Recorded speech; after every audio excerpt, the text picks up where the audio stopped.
Welcome to the deep dive. Today, we're really getting into Acrocanthosaurus, the high-spined lizard from the Hmm. early Cretaceous. That's right. A truly fascinating animal. We've gathered a whole stack of scientific literature here, everything from, how it was first found, its anatomy, where it fits in the family tree, how it lived.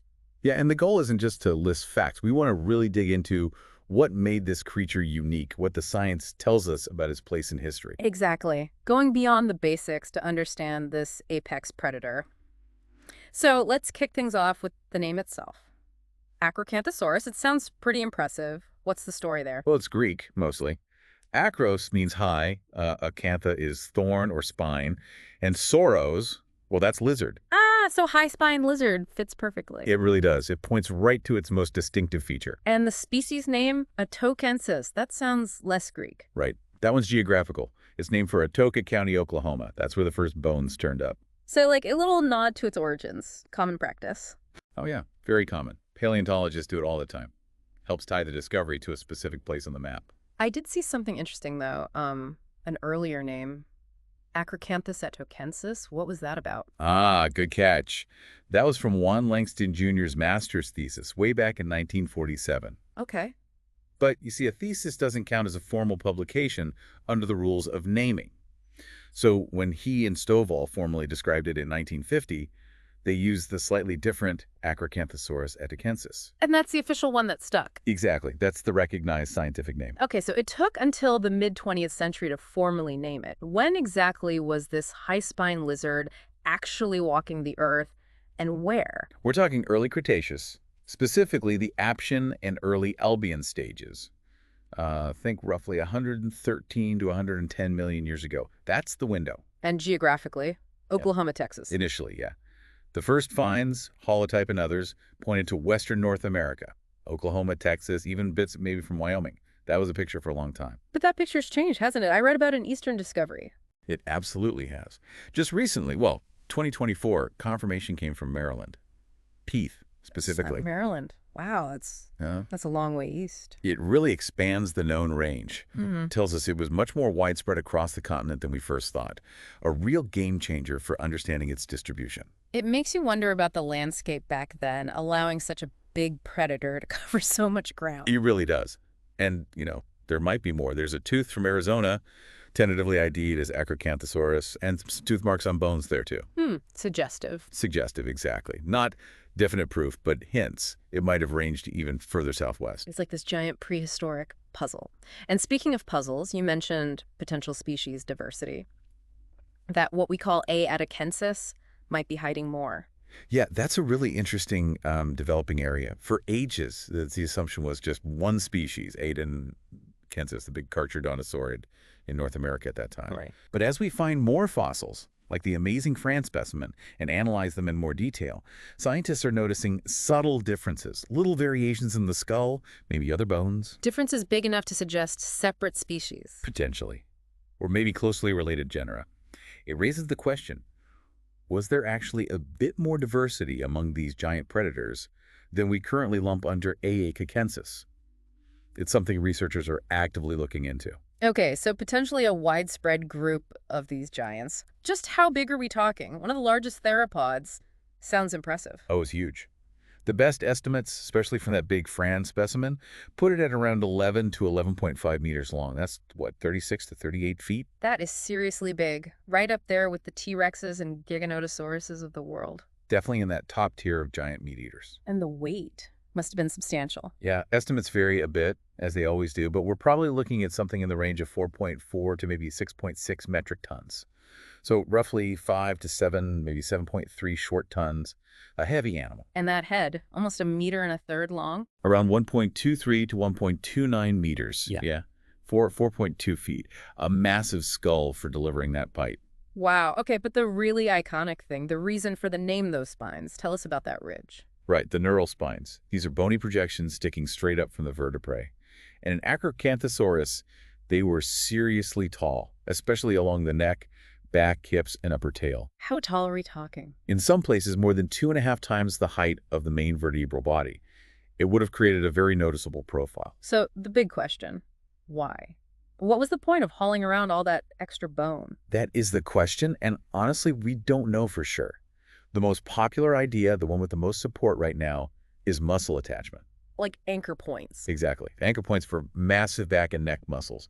It might have formed a thick ridge, maybe a bit like a bison's hump, adding strength and leverage. Makes sense for a predator needing power. Uh, Any other theories? oh, yeah. Several have been floated. Maybe visual display, communication between It's individuals, showing off. kind of, or maybe fat storage, though bone isn't usually the best place for that. Temperature regulation, like a radiator, has also been suggested, but there's less evidence for that one. So it's still debated. Still debated. Muscle attachment seems the most likely, but yeah, no definitive smoking gun yet. It's amazing how such a standout feature can still hold mysteries. Okay. You mentioned Spinosaurus earlier. People sometimes compare them because of the spines, right? Was there a close connection? That's a great point, and it caused some early confusion. Because they both had tall spines, some early paleontologists did wonder if they were closely related. Okay. But we now know those spines evolved independently. Convergent evolution. Huh. The spines on Spinosaurus were way, way taller, thinner, Hmm. forming a distinct sail.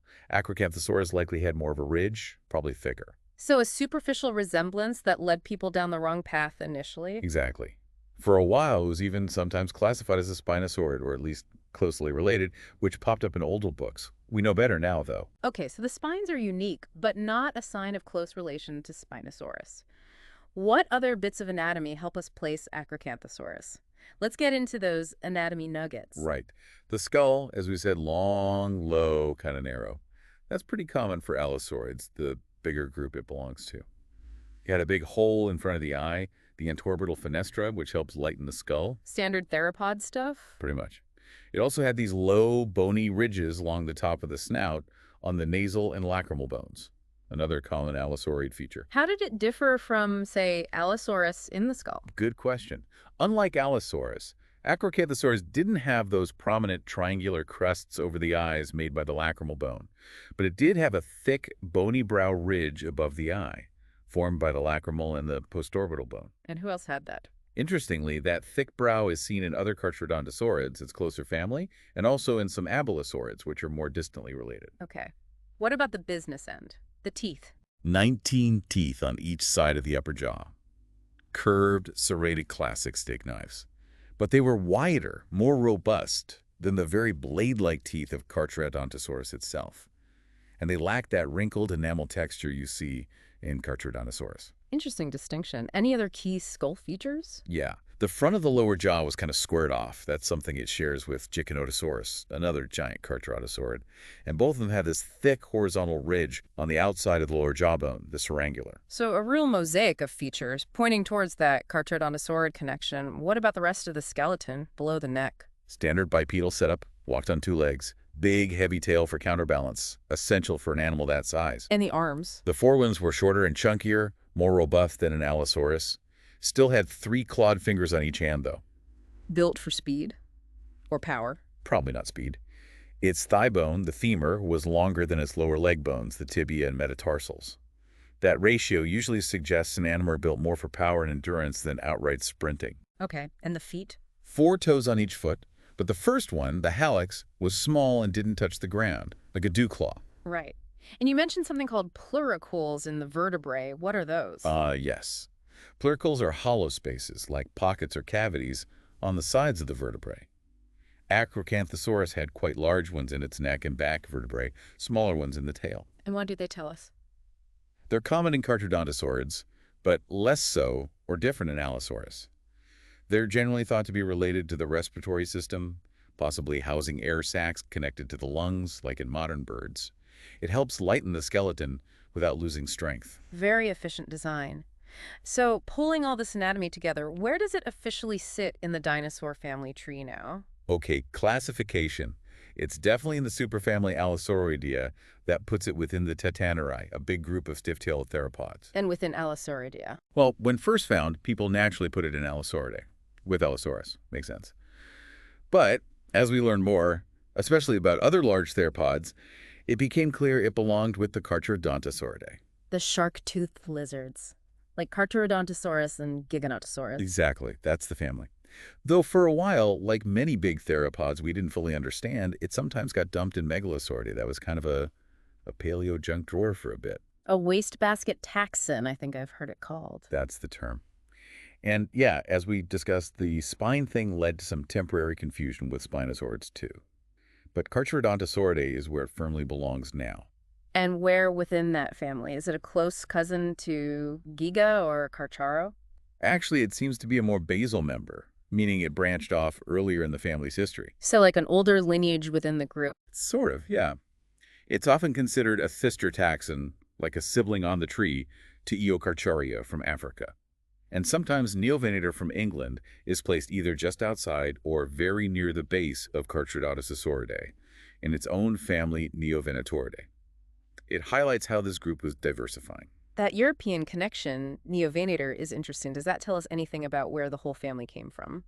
It does lend support to the idea that Carcharodontosauridae might have originated in Europe in the early Cretaceous. From there, they seem to have spread out into Gondwana, the southern continents, and also into North America, where we find Acrocanthosaurus. A global radiation of giant predators. Pretty much. And they all seem to be concentrated in the early to middle Cretaceous. Their time at the top was significant, but maybe not as long as some other dinosaur groups. And is the picture still evolving? I thought I saw something about recent studies hinting at more North American Carcharodontosaurids based on Acrocanthosaurus specimens. Yes, exactly. When describing another Carcharodontosaurid, Tamaryraptor, researchers noted some subtle differences between the famous Fran Acrocanthosaurus skeleton and the original holotype specimen. The defining fossil. Right. Differences in skull details, even the shin bone. They basically flagged it, suggesting, hey, maybe these differences mean there was more Carcharodontosaurid variety here than just A. attensis. So the plot thickens. More potential diversity to uncover. Okay, let's shift from bones to life. How did this giant actually live? Growth rate, lifespan. We can learn a bit from looking at bone microstructure. Studies on the holotype in Fran suggest it took at least 12 years to reach full size. 12 years, that seems quite long. It is. And because bone remodels itself over time, sometimes erasing the earliest growth lines, the actual time to reach full size might have been even longer, maybe 18 to 24 years. Wow, a slow and steady growth to giant size suggests a potentially longer lifespan, too. Likely, yes, compared to some smaller theropods that grew faster. And the bite, we know the skull was huge. Was the bite force impressive? Oh yeah, biomechanical modeling estimated the force at the front of the jaw around 8,200 newtons. Okay. But at the back of the jaw, where it could really clamp down, more like 16,900 newtons. That's a serious amount of crushing power. Definitely enough to handle large prey. Definitely. Okay, strong bite, crucial weapon. What about those arms? You said shorter, more robust than Allosaurus. What were they doing during a hunt? That Fran specimen, again, with its complete forelimb, gave us huge insights. The key thing is they had limited forward reach. Probably couldn't even swing its arms forward very far. So not grabbing things initially. Unlikely. The jaws probably did the initial capture. But the arms were incredibly powerful in retraction, pulling backward. Ah, so once it bit down. Exactly. The idea is once the prey was grabbed by the jaws, Acrocanthosaurus would use those strong arms to pull the struggling animal in tight against its body, hold it fast. And the claws. Big, sharp, permanently curved, especially the first two. As the prey struggled, it would basically impale itself further. Plus, the figures could bend back unusually far, hyperextensibility. Why would that be useful? It might have helped maintain a grip on violently thrashing prey without dislocating its own fingers, a specialized adaptation for dealing with large, powerful animals. That's a brutal, effective image. Grappling hooks, almost. So those old ideas about using arms to knock over sauropods? Probably not. Yeah, that seems pretty unlikely now. Its legs suggest it wasn't agile enough for that kind of maneuver. The arms seem specialized for holding and subduing prey that was already caught. Okay, that paints a clearer picture. Now let's try and get inside its head. What did brain endocasts tell us about its senses or intelligence? Right, the endocast work from 2005 using CT scans of the holotype skull. It gave us a 3D model of the brain cavity. What did it look like? Overall shape was similar to other big theropods, but the closest matches were other allosaurids, especially Carcharodontosaurus and Giganotosaurus. More support for that family connection. Any clues about its smarts? Well, the brain was kind of long and S-shaped. The cerebral hemispheres, the thinking parts weren't massively expanded like you see in dinosaurs closer to birds. So probably cognitive abilities typical for large, non-coelurosaurian theropods. But what about senses? Smell. Ah, that's where it got interesting. The olfactory bulbs, the smell centers, were really large. Huge, in fact. So a great sense of smell. Almost certainly. Really important for finding prey, maybe scavenging carcasses, navigating its world. Smell was likely a key sense for Acrocanthosaurus. And how did it hold its head? Did they figure that out? Yeah, by looking at the semicircular canals in the inner ear structure, which help it balance, they estimated it typically held its head angled downwards about 25 degrees below horizontal. Looking down, scanning the ground. Seems likely. An alert posture for a predator surveying its environment. Okay, keen sense of smell, looking downwards. Now let's talk tracks. Those famous Glen Rose Formation footprints in Texas. Could Acrocanthosaurus have made them?